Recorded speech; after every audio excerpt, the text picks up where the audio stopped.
So pagdating dito, ayan, meron siyang 14.5. Ito na yung patawid papunta dito. Ayan, ayun, ayan, so ito yung namatay.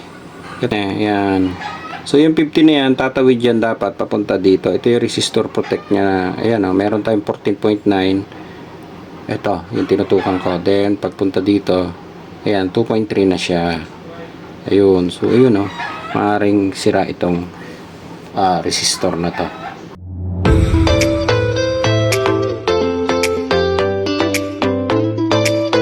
Good day mga ka-technician. May isi-share ako sa inyong video. Ang problema nito is CH10. So ang CH10 LG brand ito. Ayan, so pinadala sa atin itong board. Yung fan motor and itong outdoor board. Ayan, so i-check natin. Actually kapag yung sa CH10 pwedeng sira ang fan motor or pwedeng sira mismo yung ating indoor board. So ito yung indoor board niya. Or pwede rin sabay masira. Nasira si fan motor, pwede rin masira itong ating outdoor board. So yan yung i-explain natin ngayon. Okay?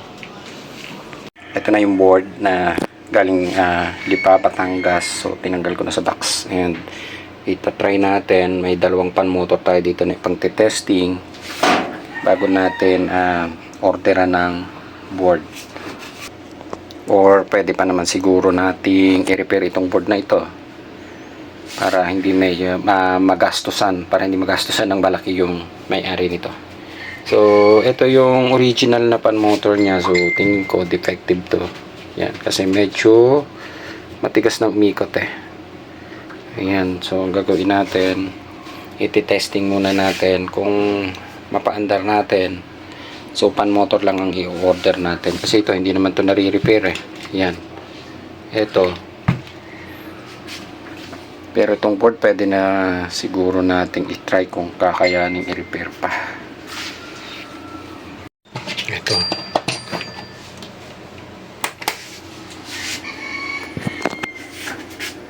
On. Yun. So yung control switch niya o yung service switch may mga kalawang corrosion na din. Ayan. So hindi natin may on dito. Wala ding remote. So iso-short na lang natin siya dito. So na yan. Ito. Yung kulay red na to. Yan. Para lang may on natin. Yan. So nabuhay na natin. Ayan. So yung kinabit natin na pan-testing namin, actually hindi pa rin umaandar. Pero susukatan natin ang supply para ma-findings natin kung ano yung problema nito. So ito yung terminal ng pan and ayaw umandar ng pan. Ayan. So hindi siya umaandar kahit naka-on yung power natin. Ayan. So ayaw. So gagawin natin, ito tester, iset nyo sa DC. Pero ayan, naglabas na siya ng error na CH10. So kapag pan motor ang issue, ang error niya is CH10. Ayan.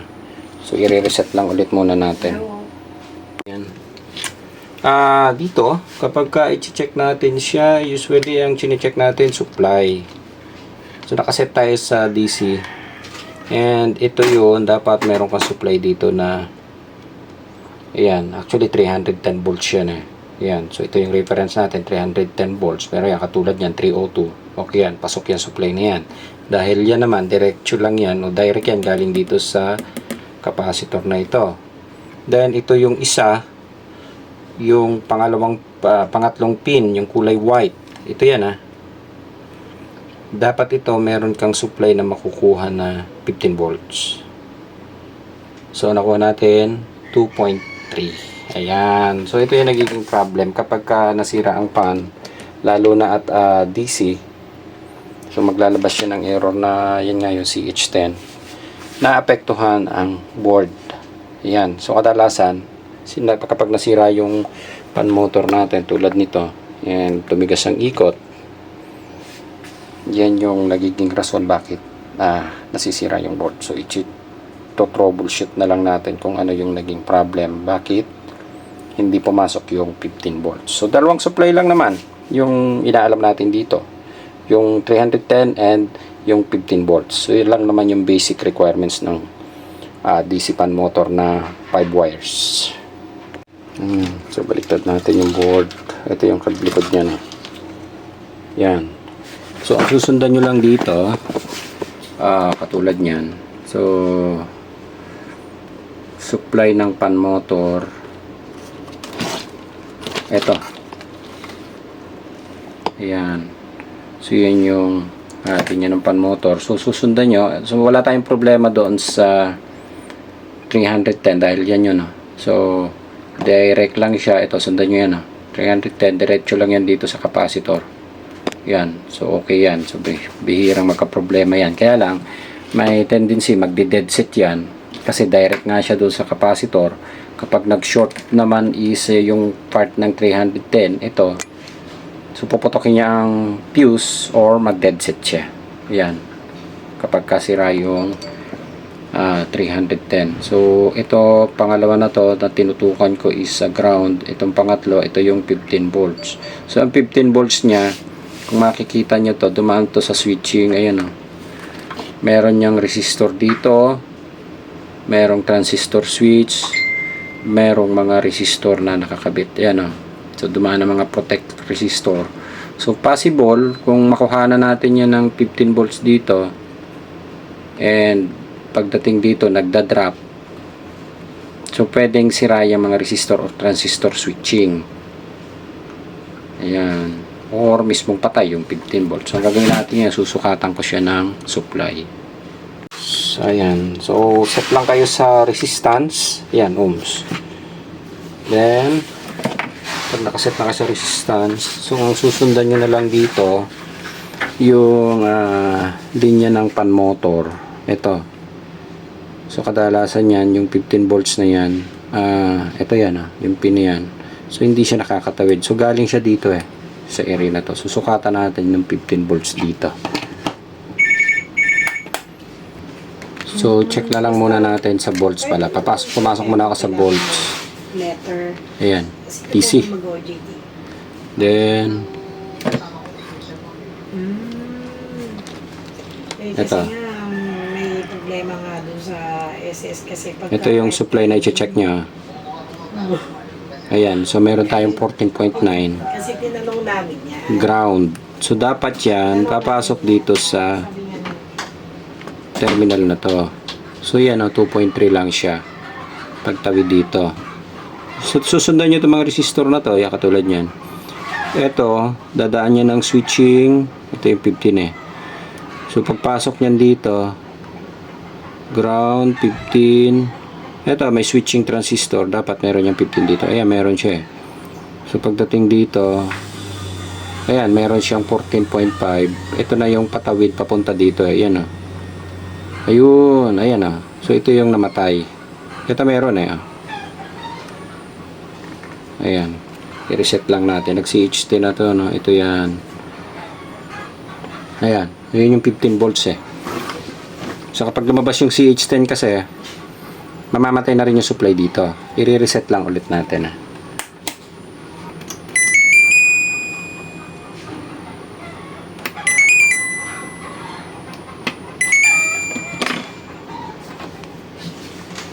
Ayan.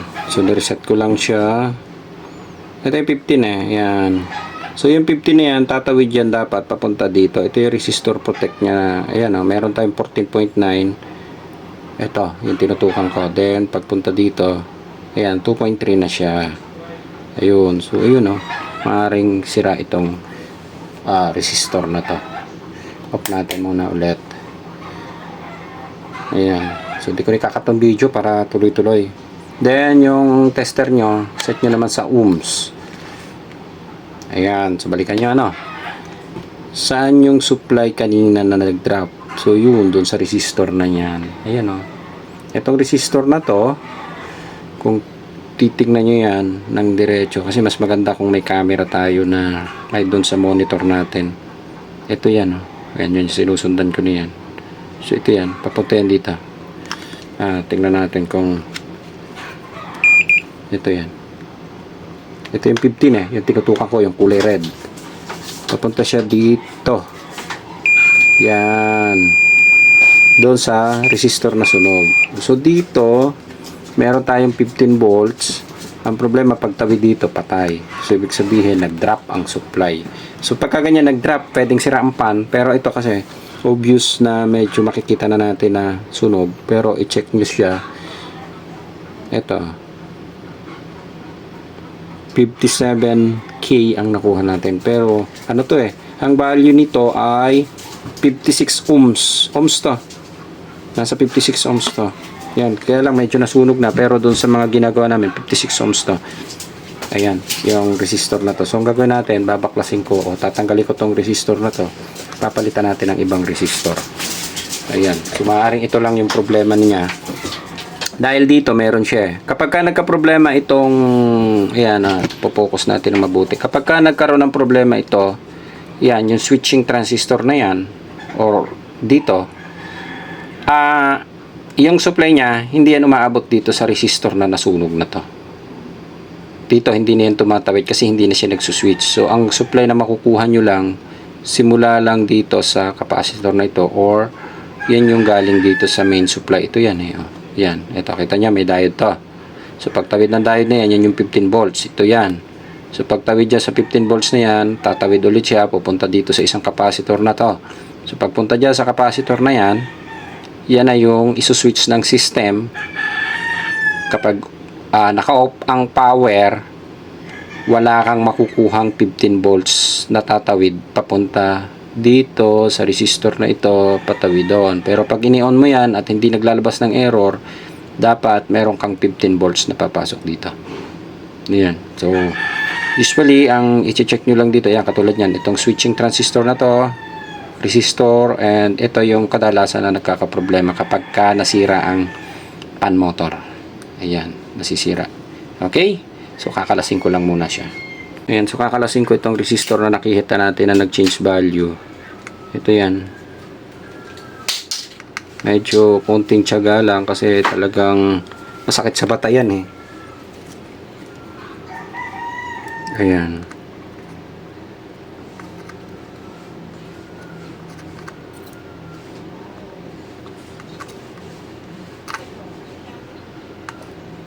Ayan, ito yung resistor. Ayan. So, 56 yung nakita naming value dyan sa tinanggal namin na resistor na yan. Kaya lang, ang problema ko, wala akong eksakto pa na volume na. Pero meron ako dito, ito, 62 ohms. Pero usually, pasok na to. Kaya lang, mas maganda kung maka-order kayo ng eksaktong para sa kanya. Pero susubukan natin ito. Kasi usually ito ginagamit namin. Pero okay naman. Medyo nag-reduce lang ng konti. Pero wala namang pagbabago sa speed ng pan. Ayan yun. Ayan. Ito na yung resistor. Medyo napakaliit. Kaya mahirap ding magkabit eh. Actually, kung 1/4 watt na resistor, actually pwede nyo siyang gamitin dito eh. Mas maganda yata yun eh. Yan, okay na. Tagyan lang natin ng maayos na hinang.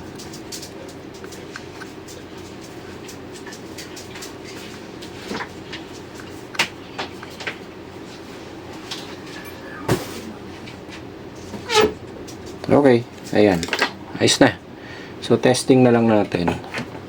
And, sukatan ulit natin ng resistance. Ito, naka-ohms naman tayo. Ayan, oh. Tapos, sukatan natin ulit ng resistance. So, ito yung resistor na pinalitan natin. Ayan. So, 62 ohms. So, dapat 58 pero konting difference lang naman. Pero kung meron kong sakto ikakabit nyo. Ito kasi, nabusan kami ng stock pero pwede naman yung gamitin. Ayan. So, ito yung resistor na to. Ulitin ko lang ulit Ayan. In-adjust ko lang sa buzzer to. Ito, diretso sa 15 volts. Ayan Ito yan. Okay, galing do sa resistor. So, okay na. Then, sinet ko ulit sa DC and susukatan natin ang supply kung meron na siyang 15 volts na papasok. Okay, on.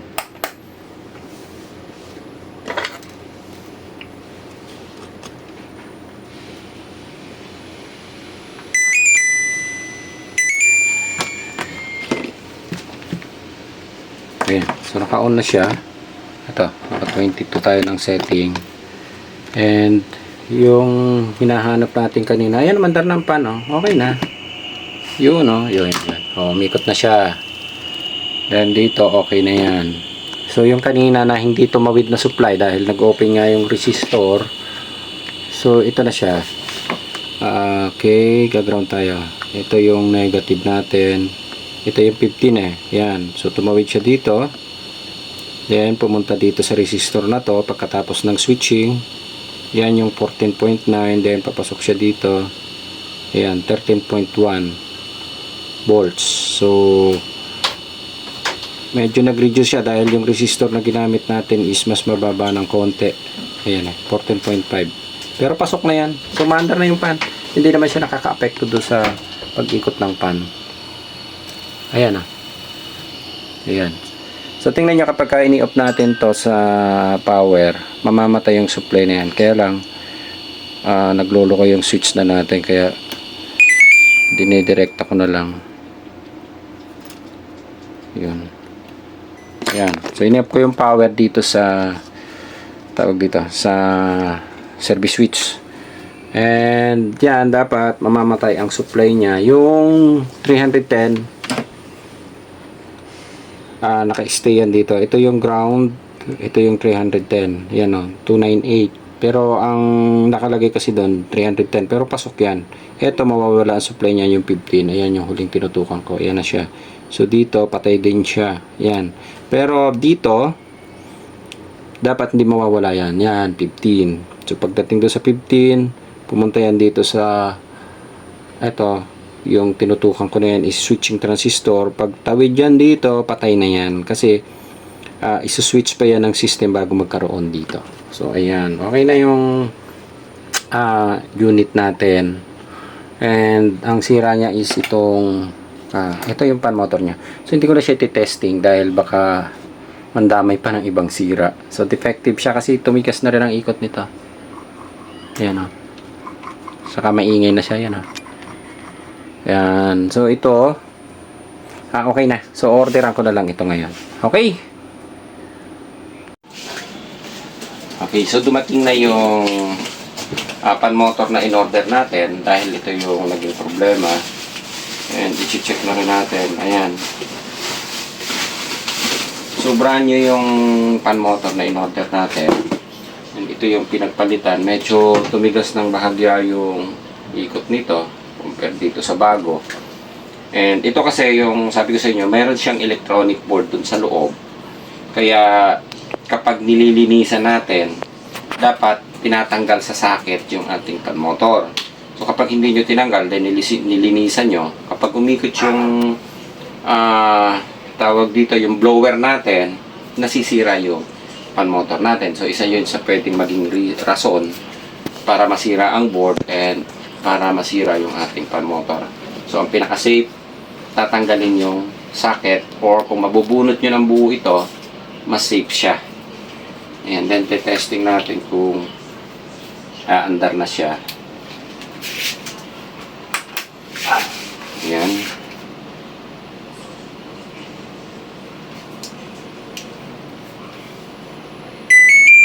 Boom.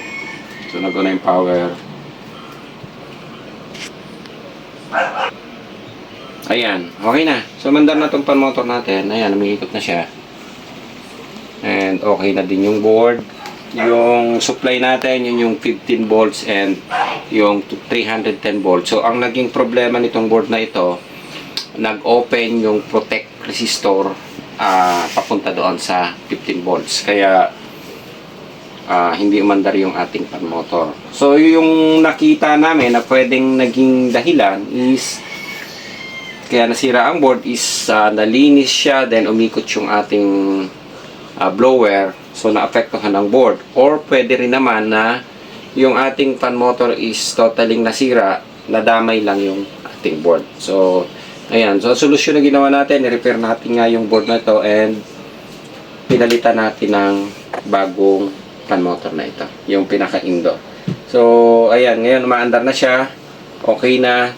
And ang lalabas na error na nito, CH05, dahil hindi nakakabit yung ating pinaka-outdoor unit. Ayan. So, okay na tayo. Ayos.